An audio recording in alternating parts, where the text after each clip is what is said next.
Jai Swaminarayan. SSGM School CBSE Mankua, runs by Sri Sahajanand Gurukul, welcomes you to online education. I am Shivangi Mehta, and today we are going to learn our 4th standards chapter. The name of the chapter is Fun We Have. Okay, in this chapter we are going to learn about some games, some types of games, and some ancient games, means some games which we played in before some years. So we are going to start. Okay, so our first topic in this chapter is recreation. We all like to do things for enjoyment when we are not working. The fun that we have in our free time is called recreation. So recreation means कि वैसे तो हम day to day life में busy रहते हैं, कुछ ना कुछ काम करते रहते हैं, लेकिन ऐसा टाइम जब हमें कुछ काम नहीं होता है, फ्री टाइम थोड़ा चाहिए ही होता है फ्रेश होने के लिए, एन्जॉयमेंट के लिए, तो वो जो फ्री टाइम होता है उसमें हम ऐसा कुछ करें जिससे हमें अच्छा लगे, जिससे हम फ्रेश हो जाए, उसको क्या बोलते हैं? रिक्रिएशन बोलते हैं. Okay, so our next topic is games. तो गेम्स आप सभी खेलते ही हो, आपको पता ही है कौन कौन से गेम्स होते हैं. उसमें यहाँ पे हमें दो उसके मेन टाइप्स बताए हैं. The first one is outdoor games and the next is indoor games. So what is the difference between both this types? Outdoor games means ऐसे गेम्स जो कि किसी एक रूम के अंदर बैठ के आप नहीं खेल सकते हो. आउटडोर मतलब कि आपको किसी प्लेग्राउंड में या ओपन ऐसा प्लेस है, वहाँ पे आपको जाकर ये गेम्स जो है वो खेलनी पड़ेगी, उसे बोलते हैं आउटडोर गेम्स. और दूसरा है indoor games. Indoor games means ऐसे गेम्स जो आप किसी एक रूम के अंदर बैठ के खेल सकते हो. ओके, तो आउटडोर गेम्स मीन्स फुटबॉल है, क्रिकेट है, जो कि आप एक रूम में बैठ के नहीं खेल सकते हो, आपको ग्राउंड में जाना पड़ेगा, प्लेग्राउंड में जाना पड़ेगा, तो उसे आउटडोर गेम्स बोलते हैं.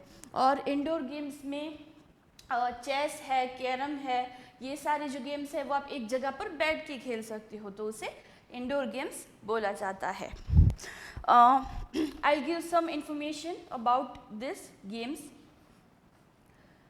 We also play many games in school during lunch break. We usually play outdoor games. अब जब आपका रिसेस टाइम जब होता है, लंच ब्रेक जब होता है, तभी भी आप कुछ ना कुछ गेम्स जो है वो खेलते ही हो, like football, basketball, cricket, badminton. तो ये सारे जो गेम्स हैं वो ऐसे है कि आप एक जगह पर बैठकर नहीं खेल सकते हो, उसके लिए आपको ग्राउंड में ही जाना पड़ेगा. After school we play with friends in the park. Most colonies in cities also have facilities to play different games. कुछ सोसाइटीज़ जो होती है, कॉलोनीज़ होती है, वहाँ पर भी ऐसी फैसिलिटीज़ होती है, वहाँ पे पार्क्स होते हैं, तो वहाँ पर भी आप ऐसे गेम्स जो है वो खेल सकते हो. आपको कौन कौन सी ऐसी गेम्स है जो खेलना पसंद है, आप इसके बारे में भी सोच सकते हो. ओके, नेक्स्ट टॉपिक है, इसी से रिलेटेड टॉपिक है जो कि है रूल्स. तो गेम्स खेलते हैं हम लोग, ठीक है, तो उसमें कुछ ना कुछ रूल्स होते हैं जो कि हमें फॉलो हम करते हैं वो गेम्स को खेलने के time. Every game has its own rules. We should know the rules of the game before we play it. It is important to follow the rules of a game to avoid fights and to play in a fair manner. तो जब हम लोग games खेलते हैं, अगर उसमें इस तरह से कुछ रूल्स नहीं हो तो क्या होता है कि जो जिसको मतलब जो ठीक लगे वो वही करेगा, है ना, तो फिर गेम्स जो है वो कैसे मज़ा कैसे आएगा खेलने में. इसीलिए हर एक गेम का कुछ ना कुछ पर्टिकुलर रूल्स होते हैं जो कि हमें फॉलो करने पड़ते हैं. ओके, नेक्स्ट है फेयर प्ले. तो फेयर प्ले मतलब कि अगर आप कोई गेम खेल रहे हो तो उसके अंदर आपको चीटिंग नहीं करनी है, ठीक है। ये हमारा जो ये टॉपिक है कि हमें कुछ रूल्स जो है वो फॉलो करने चाहिए, तो ये भी उसी से रिलेटेड है कि अगर आप खेल रहे हो तो उसमें आपको चीटिंग नहीं करनी है। तो इसमें भी कुछ हमें पॉइंट्स दिए हुए हैं। सबसे पहले है फॉलो रूल्स, मतलब कि गेम्स के जो रूल बनाए गए हैं वो हमें कंपलसरी फॉलो करने ही है। नॉट चीट, मतलब कि आप जब गेम्स खेल रहे हो तो आपको चीटिंग नहीं करनी है, आपको फेयर गेम प्ले करना है। नॉट हर्ट, जब आप प्लेग्राउंड में खेल रहे हो, फुटबॉल है, बास्केटबॉल है, ऐसे गेम्स जब आप लोग खेलते हो तो पॉसिबल है कि आपके साथ जो खेल रहे हैं उनको या आपको हर्ट हो सकता है, मतलब कि आपको चोट लग सकती है। तो उसका स्पेशली हमें ध्यान रखना चाहिए। We should take care of this कि हमें खुद को या हमारे साथ जो हमारे टीममेट्स हैं उनको हमारी वजह से हर्ट ना हो, उनको चोट ना लगे। Do not use bad language, तो गेम्स है, आप कोई भी मतलब एक गेम खेल रहे हो तो उसमें आप हार भी सकते हो, जीत भी सकते हो, पॉसिबिलिटीज़ है। तो ऐसा हमें ऐसे वर्ड्स या ऐसी लैंग्वेज जो है वो हमें गेम्स में यूज़ नहीं करनी चाहिए जिससे किसी को बुरा लगे, या बैड लैंग्वेज या बैड वर्ड्स जो है वो हमें यूज़ नहीं करने चाहिए। एंड रिस्पेक्ट, अगर आप आप घर के पास या इस तरह से खेल रहे हो तो ठीक है, लेकिन अगर गेम्स जो है आपको पता है क्रिकेट है, फुटबॉल है, ऐसे बहुत सारे गेम्स हैं जो कि नेशनल या इंटरनेशनल लेवल पर भी खेले जाते हैं, तो इसमें जो फाइनल डिसीजन होता है या तो जो रेफरी होता है, रेफरी मतलब कि अगर दो टीम्स है तो दोनों टीम्स फेयर खेल रही है, सारे प्लेयर्स या नहीं खेल रही है, इन सारी बातों का ध्यान रखने के लिए एक रेफरी होते ही है। तो उनके डिसीजन का हमें रिस्पेक्ट करना चाहिए, और हमारे जो टीममेट्स है या तो हमारी जो राइवल टीम है उनके जो प्लेयर्स है उनका भी हमें रिस्पेक्ट करना ही चाहिए। Okay, next one is playing with all.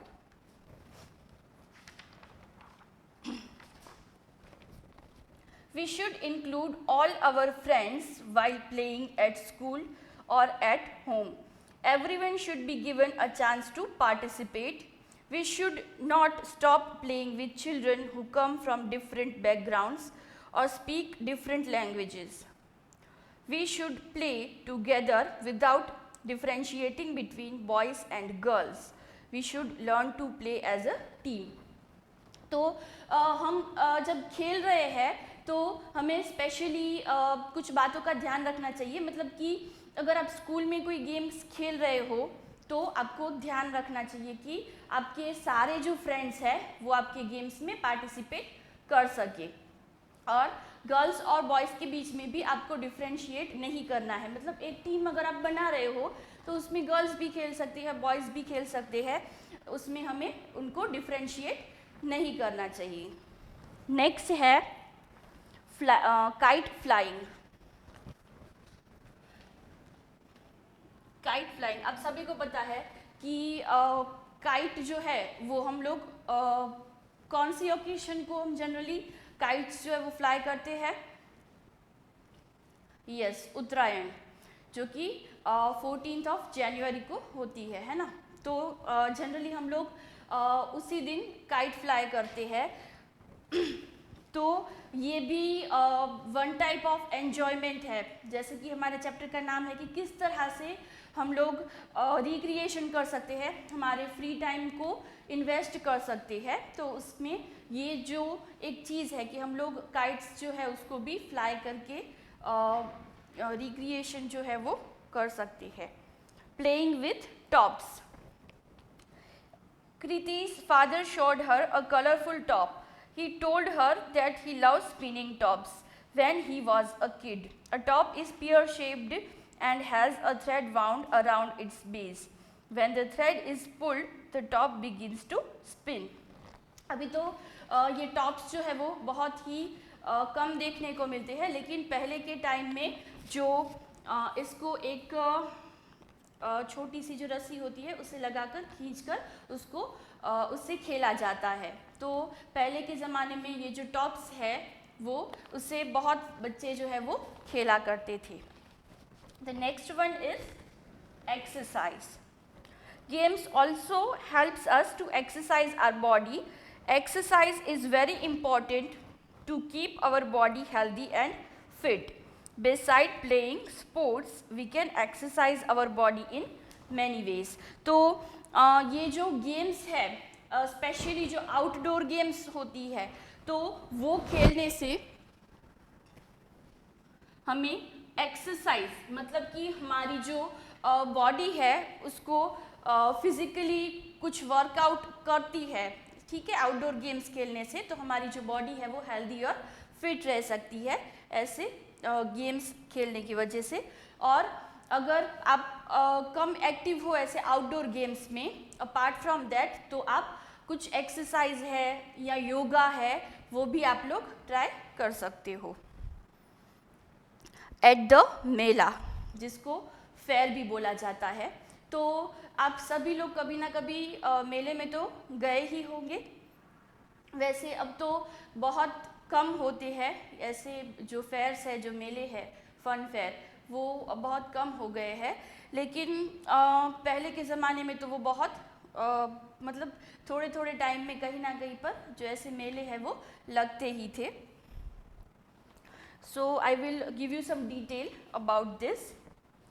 Big fairs or melas are a type of entertainment events organized in a field or a park. तो ऐसा कोई ग्राउंड है या ऐसी कोई ओपन प्लेस है, ठीक है, वहाँ पर हमेशा ऐसे मेले जो है वो लगते हैं। A typical mela has many stalls that sell food items, handicrafts, toys, clothes, etc. तो ये जो मेले है उसमें क्या है, अलग अलग छोटे छोटे स्टॉल होते हैं अलग अलग चीज़ों के, मतलब फूड आइटम्स के हैं, कोल्ड ड्रिंक्स के हैं, या फिर हैंडीक्राफ्ट की चीज़ें मिलती है वहाँ पे, कुछ खिलौने मतलब कि टॉयस जो है वो भी मिलते हैं। We also find different rides and swings at the मेला। वहाँ पे बहुत सारी ऐसी राइड्स मतलब कि जो झूले हैं वो भी वहाँ पर होते हैं।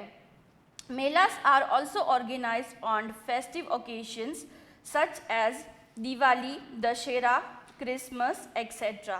और ऐसे कुछ जो बड़े बड़े ओकेशंस मतलब कि फेस्टिवल्स होते हैं, जैसे कि दिवाली है, दशहरा है, तभी भी इस तरह के मेले जो है वो लगाए जाते हैं। Some schools are also organized melas which are known as school fairs. It is great fun to go to a mela. Some cities like Pushkar in Rajasthan, in Meerut in Uttar Pradesh have very famous melas. तो कुछ ऐसी भी जगह है, मतलब ये पुष्कर हो गया राजस्थान का, या फिर मेरठ है, तो वहाँ पर तो बहुत बड़े बड़े मेले जो है वो लगते हैं। तो ये जो मेले है, फेयर है, वहाँ पे जाकर आप बहुत सारा मतलब एन्जॉयमेंट जो है वो आप कर सकते हो, क्योंकि वहाँ पे घूमने के लिए, देखने के लिए नए नए टॉयस आप वहाँ से खरीद सकते हो। वहाँ पे जो राइड्स होती है वहाँ पर भी आप एन्जॉय कर सकते हो।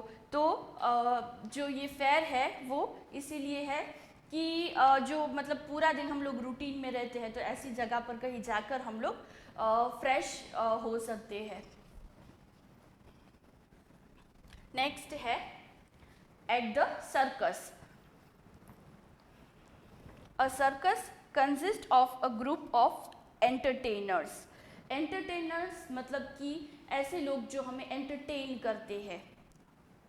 तो अब तो सर्कस भी मतलब बहुत ही कम देखने को मिलती है, ऑलमोस्ट नहीं होते हैं। लेकिन पहले के ज़माने में जब ये टीवी और मोबाइल ज़्यादा यूज़ नहीं होते थे, तो अगर सर्कस कहीं पर लगा हुआ है तो बहुत सारे लोग जो है वो मतलब अपने बच्चों को लेकर वहाँ पर देखने के लिए जाया करते थे। तो सर्कस में क्या होता है तो उसके बारे में हम थोड़ा डिटेल में देखेंगे। जैसे कि मैंने बताया कि वहाँ पर जो परफॉर्म करते हैं उनको हम एंटरटेनर्स बोलते हैं। Sometimes with trained animals who perform skillful and amusing acts in show. It is generally organized in a large tent. तो जैसे कि आगे हमने देखा कि जो मेला होता है वो कहीं ऐसी जो बड़ी जगह है, बड़ा कोई ओपन सा ग्राउंड है, वहाँ पर ऑर्गेनाइज होता है। वैसे ही ये जो सर्कस है वो ऐसी कोई ओपन सा जो ग्राउंड है बड़ा, वहाँ पर एक बड़ा सा टेंट लगाया जाता है और उस टेंट के अंदर पूरा ये जो शो है वो होता है। तो ये जो सारे एंटरटेनर्स हैं वो काम करते हैं किसके साथ? कुछ एनिमल्स, डिफरेंट एनिमल्स होते हैं, उनके साथ वो पूरा सर्कस का जो शो है वो ऑर्गेनाइज करते हैं। When Kartar and his father went to the circus, they had to buy a ticket first. तो सर्कस में जाने के लिए सबसे पहले टिकट खरीदना पड़ता है। As they walked a little further, they saw a colorful tent decorated with lights. और पूरा जो टेंट है उसको लाइट्स और कलर्स से डेकोरेट किया जाता है। The acrobats, jugglers and clowns followed and entertained the crowd.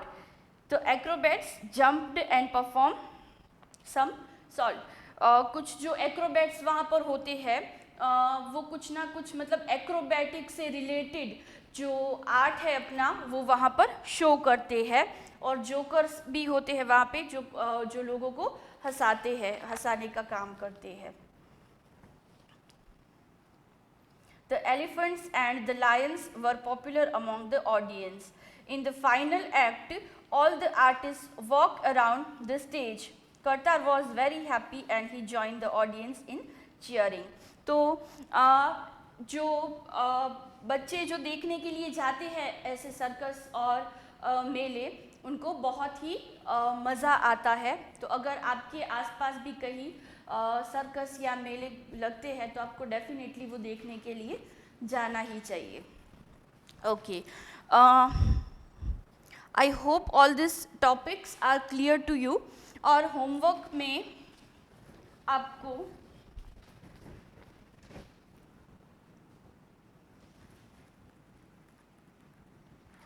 Outdoor games और इंडोर गेम्स, आपको कौन कौन से आउटडोर गेम्स और इंडोर गेम्स के नाम पता है उसका आपको एक लिस्ट बनाना है। ओके, जय स्वामीनारायण।